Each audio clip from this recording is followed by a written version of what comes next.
नमस्कार बच्चों। कल कक्षा 10 के लिए विज्ञान का कुछ भाग मैंने आप लोगों को दिया था। उम्मीद करता हूं कि आपने उसको उतार लिया होगा और भली भांति समझ भी लिया होगा।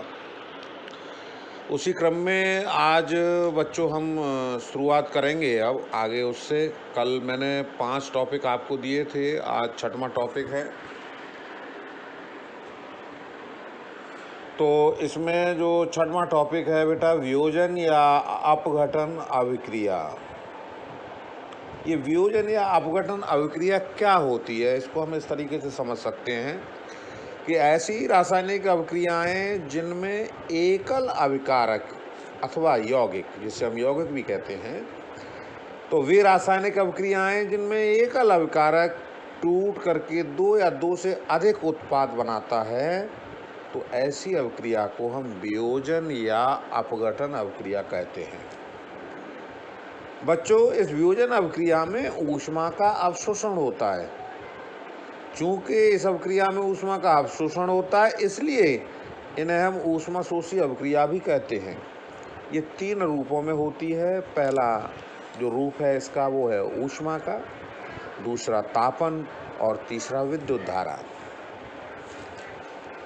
मैंने जो अभी आपको नोट्स भेजूंगा मैं, तो इन नोट्स में आप देखेंगे कि जो चूना पत्थर है, उस चूना पत्थर को जब हम ऊष्मा देते हैं तो हम देखेंगे कि उससे बुझा हुआ चूना बनता है और कार्बन डाइऑक्साइड गैस रिलीज होती है। तो वियोजन या अपघटन अभिक्रिया को आप इस उदाहरण से समझ सकते हैं। इसी तरीके से एक दूसरी अभिक्रिया का उदाहरण लेड नाइट्रेट की अभिक्रिया भी मैंने आपको दी हुई है, जो तापन के लिए है, और तीसरी एक सूर्य के प्रकाश के लिए एक अभिक्रिया दी हुई है। आप नोट्स में उन तीनों अभिक्रियाओं को भली भांति समझ लेंगे। इसके बाद अगला टॉपिक है बेटा विस्थापन अभिक्रिया का। तो विस्थापन अभिक्रिया क्या होती है, आइए हम समझते हैं कि विस्थापन अभिक्रिया क्या है। वे रासायनिक अभिक्रियाएं जिनमें एक तत्व दूसरे तत्व को उसके यौगिक से अलग कर देता है। आप ध्यान से समझें इस बात को। ऐसी रासायनिक अभिक्रिया जिसमें एक तत्व दूसरे तत्व को उसके यौगिक से अलग कर देता हो, तो ऐसी अभिक्रिया विस्थापन अभिक्रिया कहलाती है। मैं एक उदाहरण देकर के आपको समझाने की कोशिश करता हूँ। आपने देखा होगा कि जब हम लोहे की एक कील को कॉपर सल्फेट के विलयन में ले जाते हैं तो हम देखते हैं कि कील का जो रंग है वो भूरा हो जाता है और कॉपर सल्फेट के विलयन का जो रंग है वो नीला हो जाता है, जिसे हम कहते हैं नीला मलीन। ऐसा इसलिए होता है बच्चों क्योंकि लोहा कॉपर को उसके विलयन से पृथक कर देता है। अगला टॉपिक बेटा द्विविस्थापन अभिक्रिया। मैं चाहूँगा कि मैंने जो नोट्स आपके लिए भेजे हैं उन नोट्स को आप अपने सामने रखा करें और उसमें आप ध्यान से देखा करें और उसके बाद मेरी ऑडियो क्लिप को सुना करें, तब आपकी समझ में भली भांति आएगा। तो अगला टॉपिक हम लेते हैं बेटा द्विविस्थापन अभिक्रिया का। वे रासायनिक अभिक्रियाएं जिनमें क्रिया कारकों के बीच आयनों का आदान प्रदान होता है, यानी ऐसी रासायनिक अभिक्रिया जिनमें क्रिया करने वाले जो कारक हैं उनके बीच में आयनों का आदान प्रदान होता हो, तो ऐसी अभिक्रिया द्विविस्थापन अभिक्रिया कहलाती है। बच्चों, एक अभिक्रिया मैंने नीचे लिखी हुई है, उसको आप समझेंगे नोट्स में देख करके। तो उस अभिक्रिया में आप देखेंगे कि बेरियम के 2 धन आयन और सल्फेट के 2 ऋण आयनों की क्रिया से बेरियम सल्फेट के अविक्षेप का निर्माण होता है।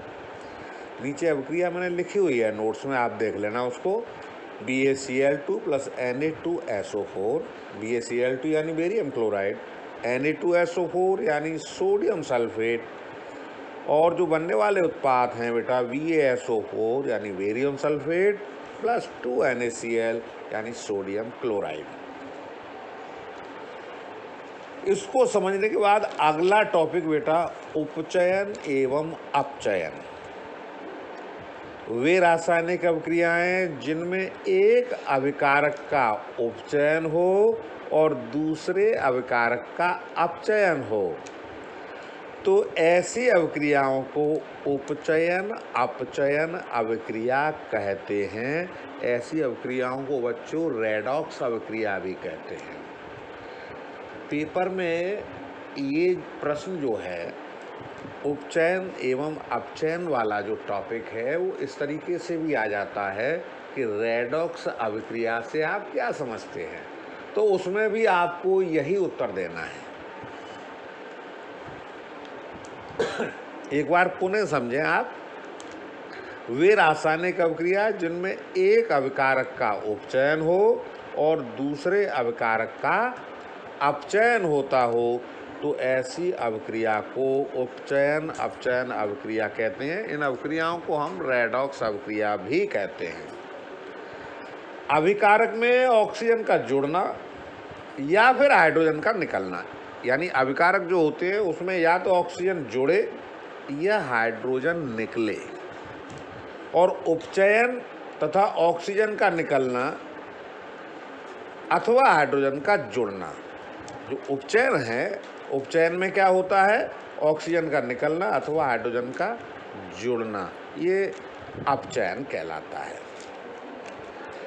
तो बच्चों आपने सुना कि अभिकारक में ऑक्सीजन जुड़े और हाइड्रोजन निकले तो इसे हम कहेंगे उपचयन, और ऑक्सीजन निकले अथवा हाइड्रोजन जुड़े तो हम इसको कहेंगे अपचयन। आप एक उदाहरण से समझ सकते हैं इसको कि अगर हम इस अभिक्रिया का तापन करा दें तो आप देखेंगे कि कॉपर का अपचयन और हाइड्रोजन का उपचयन हो जाता है। इसी क्रम में मैंने नोट्स में दिया हुआ है एक अगला टॉपिक ऊष्माक्षेपी अभिक्रिया। ऐसी रासायनिक अभिक्रिया जिनमें उत्पाद के निर्माण के साथ साथ ऊष्मा का उत्सर्जन भी होता हो, तो ऐसी सभी अभिक्रियाएं ऊष्माक्षेपी अभिक्रिया कहलाती हैं। अभी तक हम जो रासायनिक अभिक्रियाओं की बात कर रहे थे, अब इसमें एक नई चीज आपने सुनी कि ऐसी रासायनिक अभिक्रिया जिसमें उत्पाद तो बन ही रहा है, लेकिन उत्पाद के निर्माण के साथ साथ ऊष्मा का भी उत्सर्जन होता है। तो जहाँ ऊष्मा का उत्सर्जन होता है वे सभी जो क्रियाएं हैं, वो सारी अभिक्रियाएं ऊष्माक्षेपी अभिक्रिया कहलाती हैं। आपने देखा होगा जितनी भी नेचुरल गैसेज होती हैं, जिन्हें हम प्राकृतिक गैस कहते हैं, उनका जब दहन होता है तो उसमें से अपार ऊष्मा उत्सर्जित होती है। आगे बच्चों ऊष्मा शोषी अभिक्रिया को भी हम समझेंगे। ये आपने समझी थी अभी ऊष्माक्षेपी अभिक्रिया, अब हम समझेंगे ऊष्मा शोषी अभिक्रिया। वे रासायनिक अभिक्रियाएं जिनमें ऊष्मा का अवशोषण होता है, वे सभी अभिक्रिया ऊष्मा शोषी अभिक्रिया कहलाती हैं। इन ऊष्मा शोषी अभिक्रियाओं में अपघटन होता है, इसलिए हम कहते हैं कि सभी अपघटन जो अभिक्रियाएं हैं वो ऊष्माक्षेपी ही होती हैं। मैंने नोट्स में एक रासायनिक अभिक्रिया नीचे दी हुई है 2Cu + O2। जब उसको तापित किया जाता है तो 2CuO बनता है, यानी कॉपर और ऑक्सीजन को जब हम टेम्परेचर के साथ में इसका दहन करते हैं तो कॉपर ऑक्साइड बनती है। इसी क्रम में आप देखेंगे कि इन जो उपचयन अभिक्रियाएं हैं, इनका प्रभाव हमारे दैनिक जीवन में भी बहुत पड़ता है। अब दैनिक जीवन में जैसे दो मुख्य इसकी घटनाएं मैं आपको समझाने का प्रयास कर रहा हूँ। पहला संचारण और दूसरा विकृति गंधता। अगर हम संचारण की बात करें तो आपने देखा होगा कि जब कोई धातु किसी अम्ल के, किसी क्षार के अथवा तो पानी के, या हम यूँ कह सकते हैं कि मॉइस्चर, नमी, उसके संपर्क में भी यदि कोई धातु आती है तो वह धीरे धीरे नष्ट होने लगती है। कहते हैं ना कि जंग लग गई लोहे पर, तो लोहे पर जो जंग लगना है वो दरअसल रासायनिक भाषा में अगर हम उसको कहें तो उसको हम संक्षारण बोलते हैं। इसी संक्षारण के कारण हमने देखा है कि चांदी जो है धीरे धीरे जब रखी रहती है या उसको हम इस्तेमाल करते हैं तो चांदी के ऊपर एक हरे रंग की एक लेयर चढ़ जाती है। तो वह संक्षारण के कारण ही ऐसा होता है। लोहे से बनी रेलिंगें या लोहे से बने जहाज या लोहे से अन्य जितनी भी वस्तुएं बनी हैं, विशेष करके लोहे से, वो सबसे जल्दी नष्ट होती हैं, जिसका मुख्य कारण उपचयन अभिक्रिया ही होता है। हाँ, एक उपाय अगर हम इसके बारे में सोचें, आप मुझसे पूछ सकते हैं कि क्या संक्षारण का कोई उपाय है, तो इसका एकमात्र उपाय यह है कि लोहे से बनी या धातुओं से बनी जो वस्तुएं हैं उसके ऊपर यदि हम पेंट कर दें, रंग कर दें, तो उसको संक्षारण से रोका जा सकता है।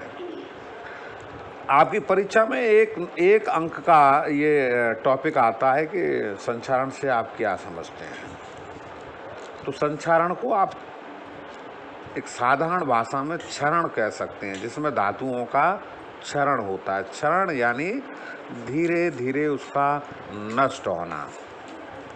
कुछ चीज़ें ऐसी होती हैं जिन्हें हम जानते हैं लेकिन वैज्ञानिक तरीके से उसको समझा नहीं पाते, उसको लिख नहीं पाते। इसके लिए आवश्यक है कि हम इसको ढंग से याद करें और समझें। दूसरा टॉपिक है विकृत गंधता। बच्चों, आपने देखा होगा कि जो वसायुक्त या जो तैलीय खाद्य सामग्री होती है, हमारे आपके सबके घरों में होती है वसायुक्त, यानी घी से, तेल से बनने वाले जो खाने पीने की जो हमारी सामग्री है वो बसीय सामग्री या तैलीय सामग्री कहलाती है। तो तेल या घी से यानी वसायुक्त जो भोजन है उसको यदि हम लंबे समय तक रख देते हैं तो इनका उपचयन हो जाता है, और इनका उपचयन हो जाने से इनका स्वाद बदल जाता है, इनकी गंध बदल जाती है। स्वाद और गंध दोनों ही बदल जाती हैं, इसलिए इसे हम विकृत गंधी कह सकते हैं कि ये विकृत गंधी हो गया। विकृत गंधी का मतलब जिसकी गंध विकृत हो जाए, तो इसी से मिलकर के ये शब्द बना है विकृत गंधता। तो इसके प्रभाव को रोकने के लिए हम खाद्य सामग्री को हमेशा वायुरोधी बर्तनों में रखते हैं। आपने देखा होगा कि बाज़ार से जो चिप्स हम लोग लेकर के आते हैं, चाहे वो आलू के चिप्स हों अथवा किसी अन्य चीज़ के जो चिप्स जो बन कर के आते हैं, तो वो पैकेट बन कर के आते हैं, तो हमने देखा वो पैकेट फूले हुए होते हैं, और उसके अंदर जब हम चिप्स निकालते हैं तो थोड़े से निकलते हैं, लेकिन फूला हुआ ऐसे होता है कि 100 ग्राम के चिप्स के पैकेट में लगता है कि 1 आध किलो निकलेंगे, लेकिन ऐसा होता नहीं है। ऐसा क्यों होता है कि जब उसकी पैकिंग की जाती है चिप्स की, तो पैकिंग करते समय थैली में से ऑक्सीजन को निकाल लिया जाता है मशीनों के द्वारा, और ऑक्सीजन को निकाल लेते हैं और उसमें नाइट्रोजन जैसी कोई कम सक्रिय गैस भर देते हैं, तो फिर उसका उपचयन नहीं हो पाता है, जिसके कारण वो चिप्स लंबे समय तक खराब नहीं होती है। तो कहने का अभिप्राय ये है कि हमें उसको ऑक्सीजन से बचाना होता है। इसीलिए वो पैकेट जो चिप्स का होता है वो आपको फूला हुआ सा दिखाई देता है, क्योंकि उसमें कम सक्रिय गैसें भरी हुई होती हैं और उसमें से ऑक्सीजन को निकाल लिया जाता है, तो वो लंबे समय तक चलती हैं। और इसके विपरीत हम देखें कि घर पर हमारे चिप्स एक बार जो बना के सेक के रख दिए, तो हम देखते हैं कि थोड़े दिनों में उनका स्वाद भी समाप्त हो जाता है और उनका रंग भी खराब हो जाता है और धीरे धीरे वो हमारे लिए अनुप्रयोगी हो जाते हैं। तो विकृत गंधता और संचारण आपने समझे, ये दो चीज़ें ऐसी हैं जिनको हम और आप सभी जानते हैं। केवल जब इम्तिहान में लिखने के लिए आता है तो हम इसको लिख नहीं पाते, कोई हमसे पूछता है तो हम उसको समझा नहीं पाते। लेकिन दोनों ही टॉपिक बड़े आसान हैं कि संचारण क्या है, विकृत गंधता क्या है। जिसकी गंध विकृत हो जाए वो विकृत गंधता है। संचारण, जैसे आप इसको एक संक्षेप में यूँ समझ सकते हैं कि लोहे पर जंग लगना, ये संचारण ही तो है। तो इन टॉपिकों को आप बेटा भली भांति नोट्स में से उतारने के बाद इनको ध्यान से पढ़ेंगे, समझेंगे। यदि इसके बाद भी अगर कोई आपका डाउट है तो आप मुझे लिख कर के भेज सकते हैं, मैं दोबारा आपको समझाने का प्रयास करूँगा। तो इस तरीके से ये 14 नोट्स मैं आपको भेज चुका हूँ कल और आज में। इनको आप अच्छी तरह से अपनी फेयर बुक कॉपी में अच्छी राइटिंग में इसको उतार लेंगे और इनको याद भी कर लेंगे। कल मैं आपको इनसे रिलेटेड कुछ बहुविकल्पीय प्रश्न और कुछ लघु उत्तरीय प्रश्न आपको नोट्स बना करके भेजूंगा और मैं आपको समझाऊंगा भी। जो मुख्य प्रश्न हैं वो मैं आपको भेजूंगा। इसके अलावा कुछ प्रश्न आप अपनी जो पुस्तकें हैं उनमें से भी आप ले सकते हैं लेकिन मैं अधिक से अधिक भेजने का प्रयास करूंगा। तो बच्चों, आज विज्ञान में आप इतना ही पढ़ेंगे और कल इसी समय फिर हम आपको इससे आगे लेकर के चलेंगे। मैं उम्मीद करता हूँ कि इस तरह पढ़ने में आपको आनंद आ रहा होगा। नमस्कार बच्चों, घर में ही रहिए, खुश रहिए, स्वस्थ रहिए। Thank you.